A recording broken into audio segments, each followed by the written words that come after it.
Well, I will tell you that a few weeks ago at camp, the pastors were all kind of laughing when they found out what verse or what scripture pastor gave me the pulpit for. They thought it was kind of funny. And at first I was like, wow, yep, this is a tough one for a guy to talk about, but we can figure this out.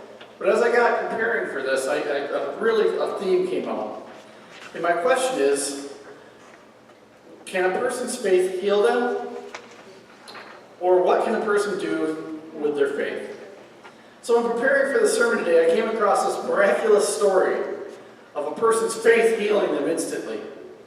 And I just wanted to share it with you guys. Kind of set the stage for my sermon. Excuse me. So a few months ago, I heard this story about this group of college kids from the city that thought it'd be a really great idea. They rented some horses and they wanted to go out horseback riding in the trails in the UP.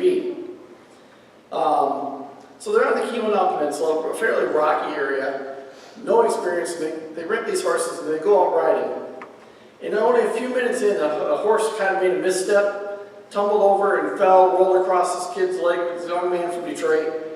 As his friends rushed to him, he says, I think I broke my leg, I heard my leg snap. And he was in a lot of pain, so they called, got somebody out there, and the first one on the scene was a state trooper, followed really closely behind him by the owner of the ranch, who had heard the call and knew it was his horses that came out. So the young man's over there, laying there in a lot of pain, just kind of hearing what's going on around him, the motion. And the rancher looks at the state trooper and says, the horse broke his leg. And you know there's only one thing you can do when a horse breaks is when you have a broken leg. So the state trooper did what he had to do. He shot the horse. The young man's over there and he heard the whole commotion, heard the gunshot, and the state trooper comes over and puts his hand on his shoulder and says, son, what's wrong with you? And the kid jumps up and says, absolutely nothing, sir. Well, that's not exactly the kind of faith and healing we're looking at in the story today, is it? But today we're going to talk about a person's faith in Jesus. It isn't enough to help them. But before we talk, we need to break down the story so you got a little knowledge of what we're really talking about here. What the lesson is today is about faith, but the story lends itself to the whole lesson. So let's take a look at this. First, we have this woman. She's been suffering for 12 years. Not only did she suffer the physical pain of her hemorrhaging, but she also had to suffer the pain of spending all her money on doctors to try to make it better with no avail. And not only that, she had social pain. Because Jewish custom, a person bleeding like that is considered unclean or unworthy. She couldn't be around normal people. She couldn't go to the market. She couldn't go to the synagogue and worship. She just couldn't be around. She was alone. She was a social outcast. So she had that social pain, her physical pain. And she had the disappointment of nothing was going to help her. Now, considering that she was deemed untouchable, just imagine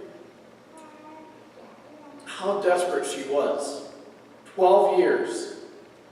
12 years of this. She would be really desperate. But her faith drove her to act that day. Act probably different than maybe you would think somebody with that kind of depression, that kind of pain, that kind of lifestyle would act. She knew Jesus couldn't lay hands on her, because if anybody touched her, they were considered unclean as well. So she would never even ask. But in her heart, she probably knew the fact of the matter was that Jesus wouldn't be able to do it anyway. So she couldn't ask him to heal her. She couldn't even hope that he would find her and heal her, because she's nowhere in the crowds, and he couldn't touch her anyway. So what was she to do? She didn't want to have Jesus have to go through the ritual cleansing and be selfish of her to take him out of his ministry. So what could she do? In her heart, she had the faith that said, all I have to do is touch Jesus' clothes. His power will heal me if I can just touch the smallest part of his clothes. She believed that his power would heal her. And she risked a lot that day, being in that crowd. Because remember, her friends and neighbors knew her. Probably everybody in that area knew her. And she's in a crowd of people being, as they called her, unclean. But she risked it all for the chance that the power of Jesus, God's power, would heal her. So imagine her horror when she heard Jesus say, "Who touched me?" Her plan had worked and failed all at once. Because if her plan was perfect, she would be healed and Jesus would never know. Nobody would ever know that an unclean person had touched him. But it didn't work. So imagine how she felt. Imagine how terrified she was that Jesus would be angry with her. She would chastise him. That it was her fault that caused Jesus to be unclean.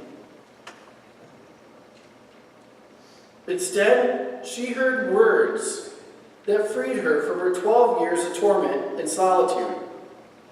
It wasn't just the healing. That was great. But with Jesus' words, he eliminated 12 years of isolation and brought her back into the family and made her part of the community and part of the family of followers of Jesus by saying to her, "Daughter, your faith has made you clean." He called her a daughter. He gave her a title. He gave her a status in the community once again. With that, she became a member of the community, no longer an outcast. Now imagine her relief at that. All brought on by her faith. So the question is, did her faith heal her, or did Jesus? When actually, I believe you can say both. Of course Jesus did the healing. We cannot heal ourselves.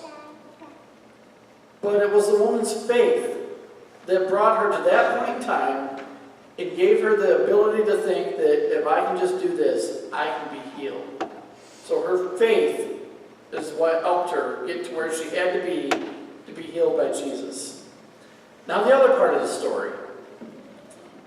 A little girl and the faith of her father.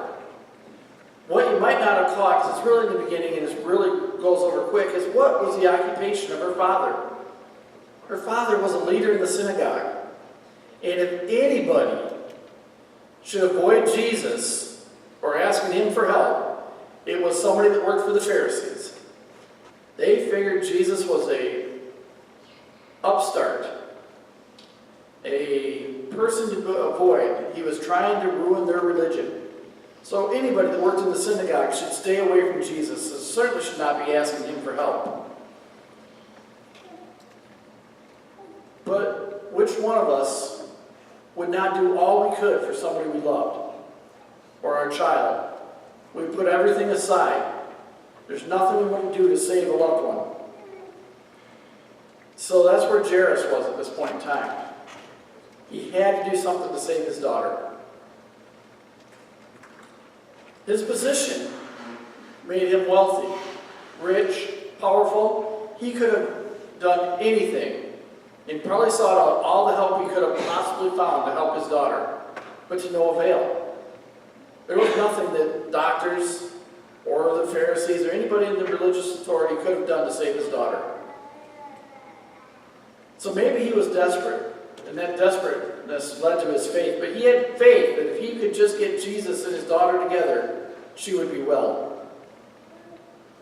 So he could not save his daughter, but he knew Jesus could. So Jesus made his way to answer the Father's call. He came, but it was too late. She had died. And then everybody told him, "There's no need for you to go any further, teacher. She's dead."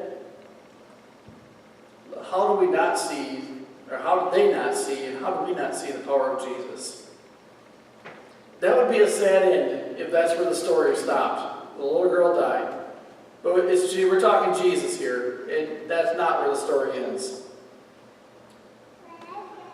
Jesus tells Jairus not to fear, but to believe. Have faith. Then he takes the mother and the father and his disciples that he brought along and sends everybody else on their way and kicks them out. And he calls the girl and tells her to wake up. And she does. Of course she does. Jesus has that power. So with the power of the Father's faith, Jesus recalled the little girl from death and restored another daughter to the family of God. Just as with the woman, Jesus did the healing. But I want to say that it's the Father's faith that started this story.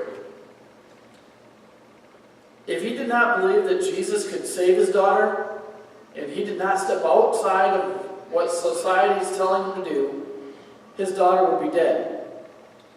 Instead, his faith brought his daughter back to him.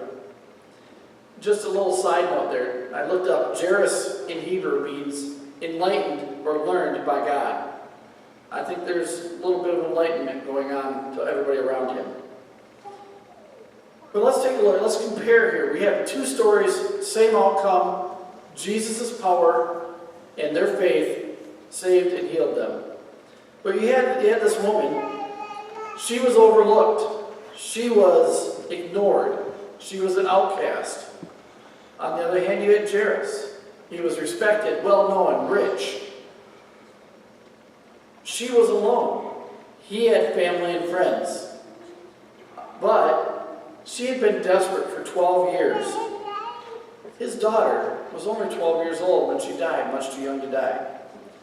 These two were miles apart. They were very different people, but both in very desperate need of the presence in Jesus. In short, they needed a little faith. So, what's the bigger story we're talking about in the lessons today? The biggest meaning is you need to discern why, out of the multitude of actions Jesus did in his ministry, why these are brought to our attention in the Bible. And I want to say, I believe that it's because it teaches us the two inherent truths that we need to know about Jesus. And these are truths that I talk to our Sunday school kids and our ABI kids and our youth about. If you don't know anything else from what I teach you, make sure you understand these two things, and you'll be fine. The first one is Jesus has the power. And his second one is to understand Jesus is love. Think of the power Jesus contained in just a touch. His power transcended his own body, flowed through his clothing, and healed the lady that touched the smallest part of his clothes. Now that's the power. Not only the fact that it happened, but he realized that he lost that power. He felt the power go from him. In very little physical contact, Jesus knew. And now the little girl, Jesus raised her from the dead. Despite the skepticism of those around her, they laughed at him. But he did it anyway.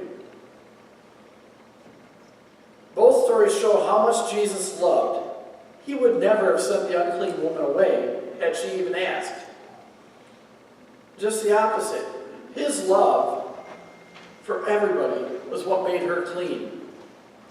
And it was his love of children of all ages, young and old, that led him to recall that little girl from death. And in time would lead him to bring us all from death through his own sacrifice on the cross.